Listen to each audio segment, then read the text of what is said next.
함께 나누실 성경 말씀 출애굽기 4장 1절로 5절의 말씀입니다. 구약성서 85년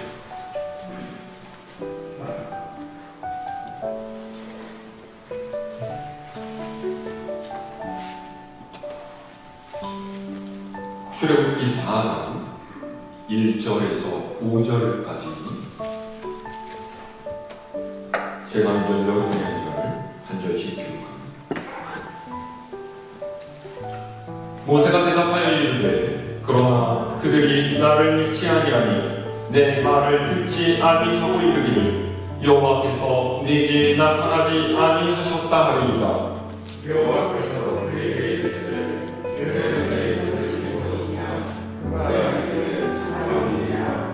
여호와께서 이르시되 그것을 땅에 던지라 하시니 곧 땅에 던지니 그것이 뱀이든지라.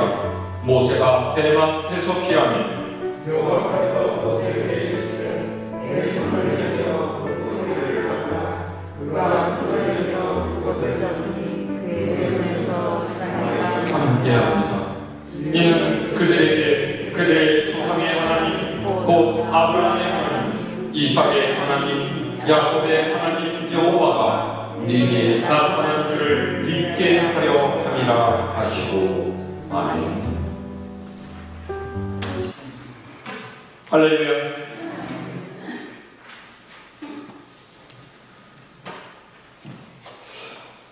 성경에 기록된 믿음의 사람들, 그러니까 하나님께서 그분의 일에 쓰신 사람 중에는 사실 그 사람 때문이라든지 세간의 평가에서 다른 이들에게 내보일 만한 자격을 갖추었던 이는 거의 없습니다. 하나님께서 이스라엘 12지파를 세우시기 위해서 미리 예정하신 야곱은 이기적이었고요. 자기의 이득을 위해서는 물불을 가리지 않는 사람이었죠. 야곱의 가족을 대흉년에서 건져내고 그들을 큰 민족으로 이루기 위해서 하나님께서 쓰셨던 요셉은 응석바지에다가 자기 자랑하기 여념이 없던 철부지였습니다. 이스라엘을 이방 민족의 압제에서 건져냈던 사사들 동안 겁 많고 가문이나 지파 내에서 별 볼 일 없는 이로 취급당하던 사람들이었습니다. 다윗 또한 그러지 않았습니다.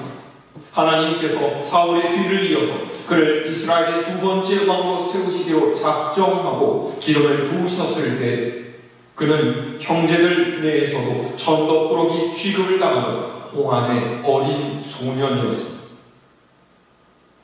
예수님께서 부르신 12제자도 마찬가지였죠. 그들은 사회 변두리에 밀려나 있던 소외된 계층인 어부였고 세리였고 누구 하나 눈여겨보지 않던 사람들이었습니다. 그들은 못 배워서 소심해 가진 것 하나 없는 이들이었죠. 하지만 하나님께서는 그들을 부르셔서 하나님 나라를 일궈가는 일꾼으로 사용하셨고 그들로 살아계신 하나님을 세상에 증거하도록 하셨습니다. 이 상에서 우리가 알 수 있는 것은 하나님께 쓰임받은 사람들은 그가 세상에서 어떤 힘과 지위를 갖고 있었기 때문에 부르심을 받은 것이 아니라는 것입니다. 성경은 그들에게 하나님의 영이 임하셨다 이렇게 기록하고 있습니다. 이 말은 하나님께서 우리에게 소명을 주실 때에는 그것을 넉넉하게 감당할 수 있는 지혜와 능력 또한 주신다라는 말입니다. 오늘 말씀은 모세의 이야기죠. 미디안 광야에서 양을 치며 살던 80살의 모세에게 찾아오신 하나님께서는 모세를 부르시고 그에게 출애굽의 소망을 심어주면서 그를 사용하시려고 하십니다.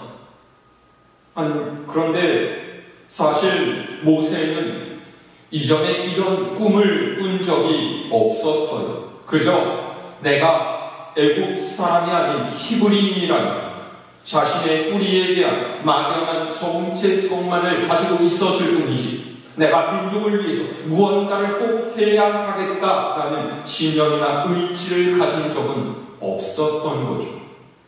그런데 하나님께서 호렙산 불타는 떨기나무 가운데 나타나셔서 그를 부르시고 너 애굽 왕 바로에게 맞서 네 동족 이스라엘을 애굽에서 이끌어내어라 말씀하십니다. 문제는 광야에서 양을 치면서 보낸 40년 동안 모세는 늙었고 의기소침한 상태였다라는 거죠. 하나님의 명령을 들은 모세가 이렇게 대답합니다.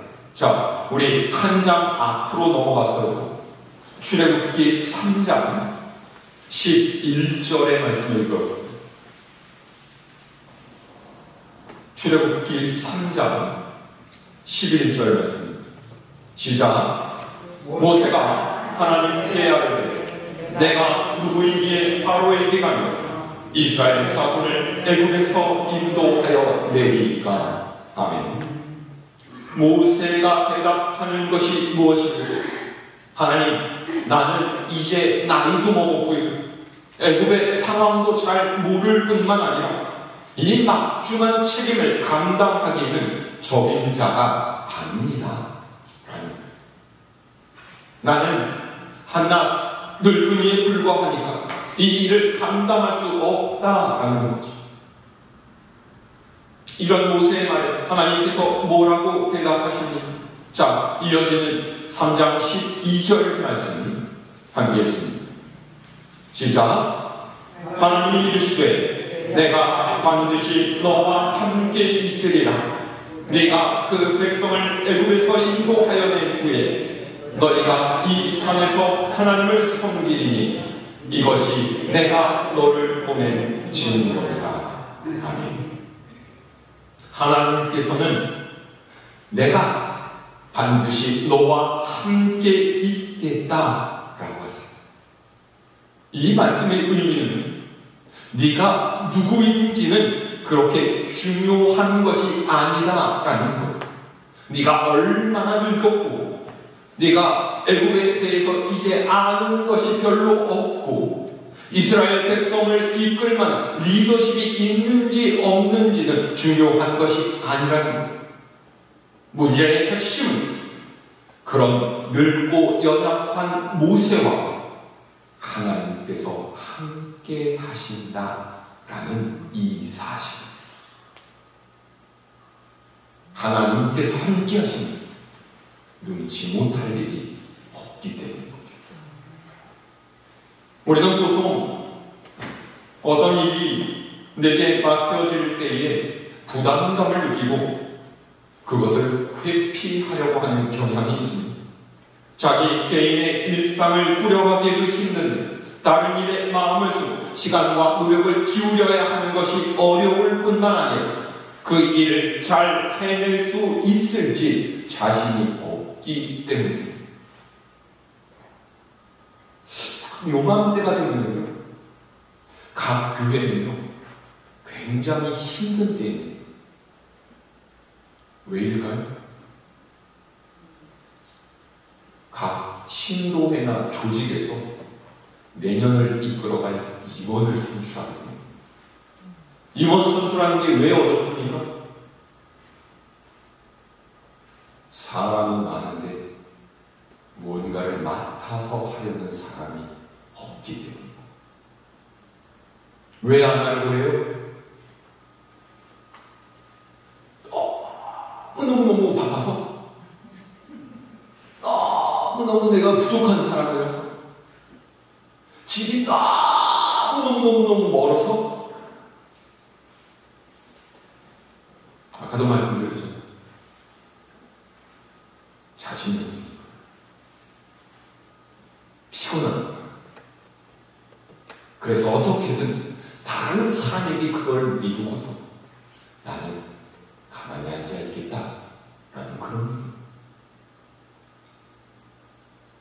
오늘 말씀에 등장하는 모세는 그래요. 그는 하나님의 말씀을 듣고도요, 네, 그러겠습니다 라고 결단하지를 못합니다. 자, 오늘 4장 1절 말씀 우리 다시 함께 읽어볼까요? 4장 1절의 말씀입니다. 시작. 모세가 대답하여 이르되 그러나 그들이 나를 믿지 아니하며 내 말을 듣지 아니하고 이르기를 여호와께서 내게 나타나지 아니하셨다 하리이다. 아멘. 무슨 이야기를 하고 있습니까? 하나님께서는 모세에게 너 가서 이스라엘의 장로들을 다 모으고서 그들에게 일러라. 너희 조상의 하나님 곧 아브라함과 이삭과 야곱의 하나님께서 내게 나타나셔서 말씀하셨다. 그분이 너희를 애굽의 고난 중에서 이끌어내실 것이고 젖과 꿀이 흐르는 땅으로 인도하시겠다라고 하십니다.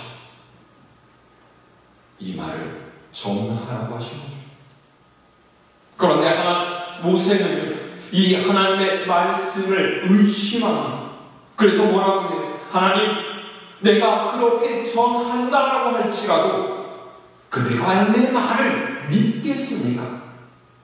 그들이 내 말을 듣지 않고 도대체 하나님께서 네게 나타나셨다는 증거가 어디 있느냐? 그것을 한번 보여라 하고 따진다면 어떻게 합니까? 그런 이야기죠. 모세가 염려하는 것이 무엇입니까?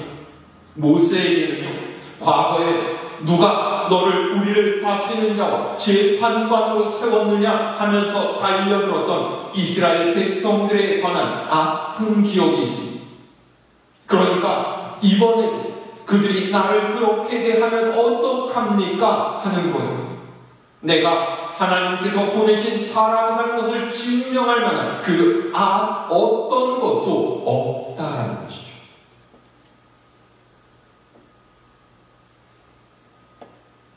사실 모세가 이야기하고 있는 건 한 가지입니다. 하나님 좋습니다. 여호와 하나님께서 우리 조상의 하나님이시고 그들을 보살피셨던 분이시라는 걸 잘 알겠습니다. 그런데 하나님 저를 보세요.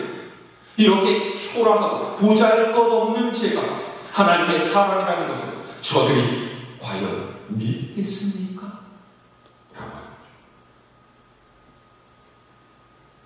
이 말은 뭐예요? 모세는요, 자신이 없는 거예요. 생각해 보십시오. 40년 동안 양을 돌보면서 광야에서 살던 모세가 어떤 모습이었겠습니까? 머리카락은 푸석푸석하고 피부는 거칠고 얼굴은 까맣게 탔을 것입니다. 이미 얼굴에 주름이 한가득 내려앉았습니다. 게다가 날마다 산과 들로 쏟아지면서 가축들과 지냈으니까 사람들을 만나서 이야기하는 어떤 현실적인 감각도 많이 떨어져 있었을 거예요.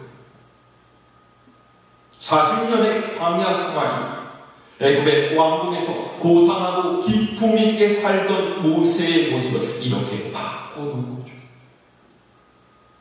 다시 말해서 모세는 이런 몰골을 한 내가 무슨 출애굽을 이끄는 지도자가 되겠느냐라고 하는 거예요. 아무리 자신을 살펴보아도 나는 그런 일을 감당할 만한 그릇이 아니다라고 말하고 있는 거죠. 아무리 하나님께서 나와 함께 하신다라고 해도 이런 내 모습으로는 하나님의 영광을 가릴 수밖에 없습니다. 이런 말. 그런데 보십시오. 이렇게 이야기하는 모세의 모습, 오늘을 살아가는 우리의 모습이 겹쳐 보이지 않습니다. 이 시대의 많은 그리스도인들이 하나님께서 그와 함께 하신다는 증거를 뽑아보라면 세상에서 성공했다라고 말하는 가치를 이야기합니다. 내가 사회에서 어떤 자리에 올라 재산을 얼마 모아 내 자녀들이 어떻게 되어 아는 사람이 누구누구다 이런 이야기를 하면서 그것이 하나님의 축복이다 라고 이야기를 합니다. 그런데 이 말은 내가 좋은 그리스도인이라면 마땅히 잘 살아야 한다, 잘 사는 것이 당연하다, 이런 말과 같습니다. 내가 신실한 하나님의 사랑이냐 아니냐라고 하는 것은 얼마나 내가 이 세상에서 평안과 부요함을 누리고 있느냐가 알려준다라는 거예요. 삶의 곤고함과 어려움에 처해 있다라면 그것은 내가 믿음 생활을 잘하지 못했기 때문이고, 남이 부러워할 만한 만큼의 부유한 인생을 살고 있다라면 하나님께서 내 믿음을 좋게 보셨다라는 그런 뜻이라는 거죠. 여러분, 이 말이 맞습니까? 그러면 우리 예수님만큼 실패한 사람이 어디에 있겠습니까? 그분은 평생 머리 굴 곳조차 없으셔서 이곳저곳을 떠돌아다니셔서 결국에는 33살 젊은 나이에 십자가에 못 박혀서 처참한 죽음을 당하셨죠. 예수님의 제자 또한 마찬가지 아니겠습니까? 그들 중에 남이 부러워할 만큼의 재산을 모으고 자녀들이 성공하고 넉넉하고 편안한 노후를 보낸 사람이 어디에 있습니까?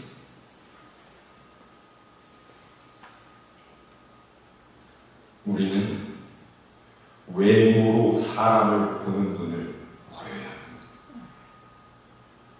어렵지만 노력해야 돼요.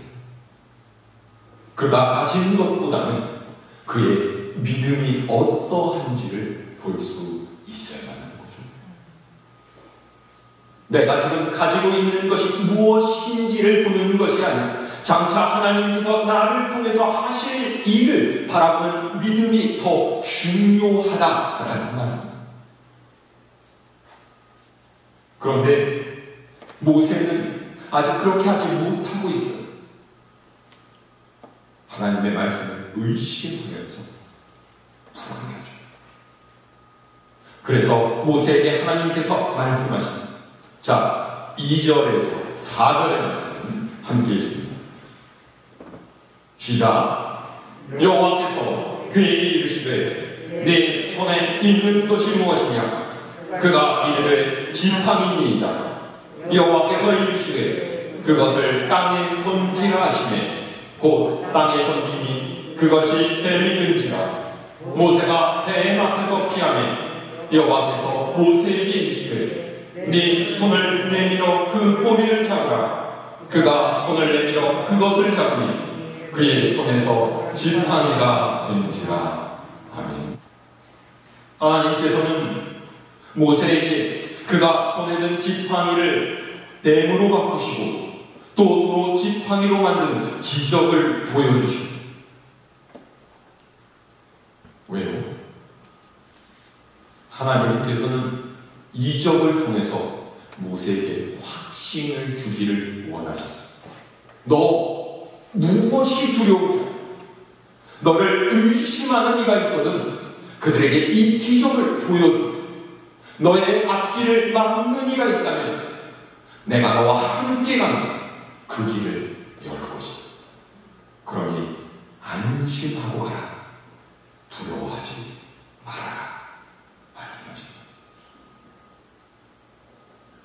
오늘 말씀 아래로 쭉 내려가서 17절을 보면요, 하나님께서 모세에게 이렇게 말씀하십니다. 너는 이 지팡이를 손에 잡고 이것으로 이적을 행할지니라. 아멘. 지팡이는 굉장히 많은 용도로 쓰입니다. 다리가 불편한 사람에게는 그 다리를 대신해 주는가 하면 위급할 때에는 자신을 보호할 수 있는 무기도 되죠. 목자들에게는 양들을 돌보고 이끄는 도구가 되기도 하고, 어린이들이 읽는 동화나 옛 이야기를 보면은 마술 혹은 요술을 부리는 데 쓰이던, 또한 왕이나 예언자들이 그들의 자격이나 권위를 나타낼 때 이 지팡이를 사용하기도 했습니다. 하나님께서는 모세에게 이스라엘 민족의 출애굽을 이끌 것을 명령하시면서 너의 지팡이를 써서 이적을 행하라고 하셨습니다. 하나님께서 쓰라고 한 이 지팡이가 모세에게는 하나님의 능력을 나타내는 상징입니다. 뒤에서는 애굽왕 바로의 군사들이 쫓아오고 앞에서는 홍해가 탈출하는 이스라엘 백성들을 가로막았을 때 메마른 광야에서 목이 말라 죽게 되었다 이스라엘 백성들이 모세를 원망할 때에 하나님께서는 모세의 지팡이를 사용하십니다. 그런데 모세가 가진 지팡이라고 해서 엄청나게 특별한 나무로 만들었겠습니까? 다른 사람 쓰는 것과 하나도 다를 바 없는 보통의 평범한 지팡이입니다. 하지만 그것이 모세의 손에 들려졌고 하나님께서 권능을 더하시니까 다른 지팡이와 비교할 수가 없더라.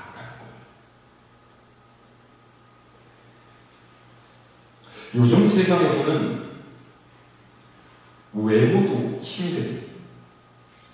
이 시대의 사람들은 그들의 강점을 겉모양에서 찾고 있어요.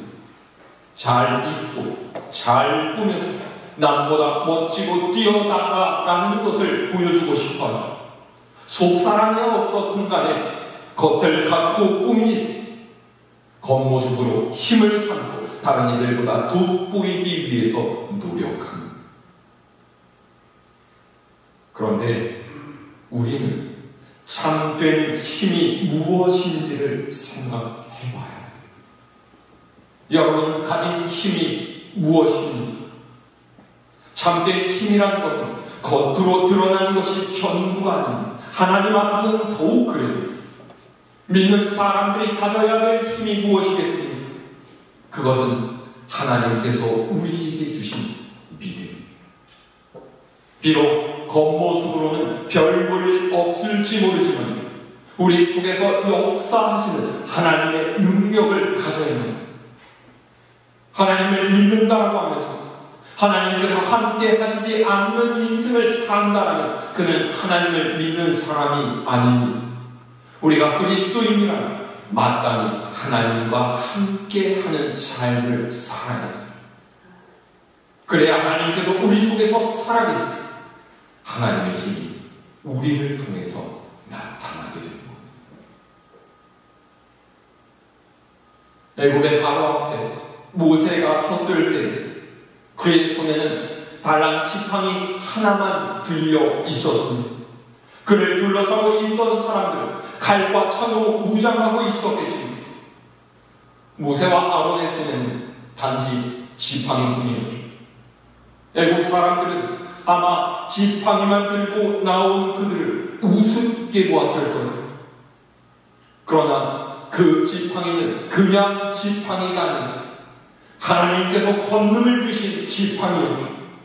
하나님께서 함께 하시는 증거의 지팡이입니다. 그들을 얕잡아 보았고 바로와 그 신하들은 모세의 지팡이를 통해서 나타나는 하나님의 능력에 결국은 무릎을 꿇을 수밖에 없었습니다. 하나님을 믿는 우리는 세상의 방법으로 힘과 권위를 찾으려고 해서는 안 됩니다. 돈으로 산다든지 힘으로 빼앗는다든지 음모와 무력을 통해서 권위를 차지하려고 해서는 안 돼요. 그렇게 해서 권위를 가질 수 있다라고 해도 그것이 참된 권위는 되지 못할 것입니다. 참된 권위, 참된 힘은 믿음으로 얻는 것이죠. 믿음을 가졌던 모세는 그의 지팡이로 홍해 바다를 둘로 갈랐습니다. 사람들은 홍해가 갈라질 때 모세가 내뻗은 지팡이만을 보았겠지만 모세는 지팡이가 아니라 그 지팡이를 통해서 홍해를 가르치는 하나님의 능력을 메마른 광야에서 모세가 반석을 쳐서 물이 솟아나게 했을 때 사람들은 기적을 만들어내는 모세의 지팡이를 보았지만 모세는 메마른 땅 단단한 바위를 뚫어서 물을 솟구쳐 오르게 하시는 하나님의 능력을 보았던 거예요.